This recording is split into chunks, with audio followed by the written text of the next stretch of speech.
Hi guys, welcome to WoopBI. Today we are going to discuss about the conditional page navigation. Okay, we have a problem statement as if the value in the slicer is selected, then the page navigation should work. Otherwise, page navigation should not work. Here I have created two report pages, named slicer and destination page.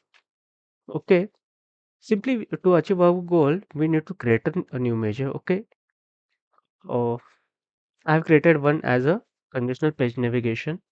Okay, and I use a if dax function and is filter function for logical test. If my logical test is true, then it will give my destination page, and if otherwise it will stay on my slicer page.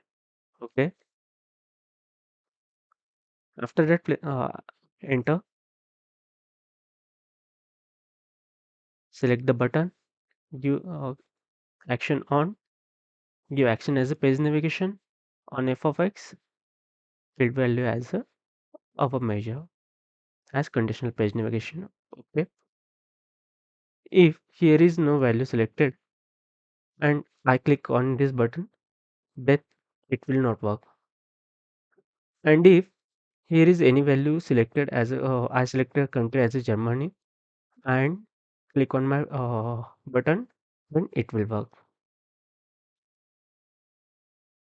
Yes, that's it guys. Fine. Thank you. Please like, share and subscribe to my channel.